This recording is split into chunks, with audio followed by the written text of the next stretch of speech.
I'm speaking to Fred Robertson, the Executive Chairman of Brimstone. Thanks very much for your time. Take you back to 1995 when you and Mustek Bray started Brimstone and you raised money from the community that you were living in. I say thank you to the community support, obviously, support of the media as well, because I think without them we wouldn't have been able to tell our story out there. But you're correct, we raised our money in our communities. But Mustek and I very early consulted with people about starting a business such as this, a publicly owned business, broadly owned. And my previous chairman, Jake Scherwel, gave us some very good pointers. He says, guys, go out and make profit first. Yeah? Coming from a sort of, I think, a committed communist like Jake Scherwel, but also intellectually it was a very, very good pointer.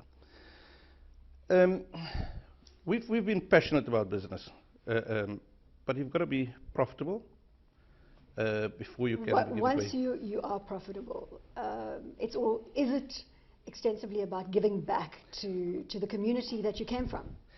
I think it's actually about putting it into the DNA of your business.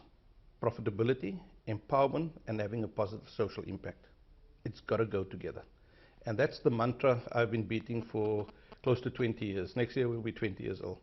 It's about profitability, empowerment, and positive social impact to make sure, if you want to make sure that your business is sustainable, you can't just focus on short-term profits.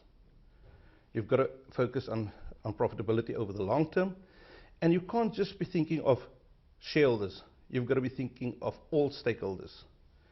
Your workers are stakeholders in your business. Your community are stakeholders in your business. So we have been fortunately been allowed in this new South Africa, having the advantage of black economic empowerment, and beating the drum of broad-based black economic empowerment rather than just empowerment for a few. And I'm glad you added that, the broad-based black economic empowerment, because we need to ask you the tough question. Do you believe that BEE is working? Well, certainly, in our case, I think it has. I think that our shareholders could hardly afford to invest the kind of money that they did at that time. We allowed them to invest money on a monthly basis. So for our shareholders, it's been a significant return. In your case, it's working, Fred. What about in the rest of South Africa? Well, let me talk about my case, because I think not to blow my own horn, but rather to say that we are an example of what can be done. We have 25 community NGOs. We have 25 NGOs who are shareholders in our company. These shareholders, when we pay out the dividend, these are fully paid shares. When we pay out the dividend, those dividends go through to about 3 million beneficiaries. It goes to the poorest of the poor in the communities, whether it's people and the most marginalized.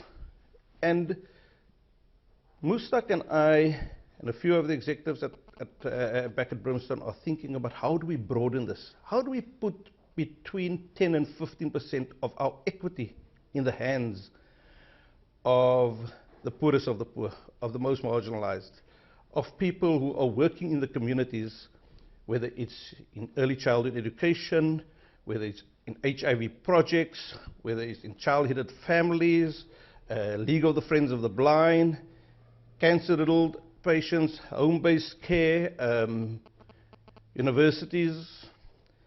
It excites us because we believe, because we've been empowered to do business, we've got to empower our communities. We've got to empower our shareholders and as well. Do you think that there are a number of BEE deals in South Africa that are going to be redone? Is that the next wave we're going to see? If it's not, it should be. I think that most corporates are conscious of the fact now that it should be a lot broader. It's not sustainable. The way business has evolved and developed in South Africa over the last 20 years, it's unfortunate that it has, but there's a big divide between poor and rich. And those of us who have the power to change, those of us who are in business leadership positions, we must lead from where we are, and we must bring a change that we desire, the change that Nelson Mandela and that leadership of the ANC came in and made our lives a better life in South Africa.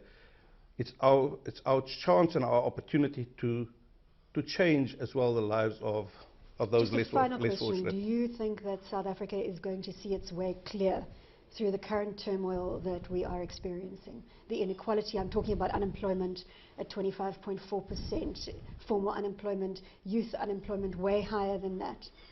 Do you think we're going to see our way clear? I think that South Africans are resilient. I think that we have the most wonderful constitution. I think that we have a democracy that works. We are highly critical sometimes of a number of things that's happening in our society. But generally, we're good people, and we've got to focus on that. And we've got to focus, and we're a winning nation, and we've got to make it a winning nation for all.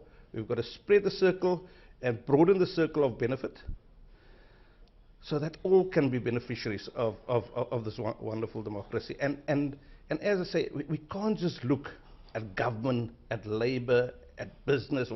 We've all got to lead from where we are. It has to be a community effort. It has to be individual and community.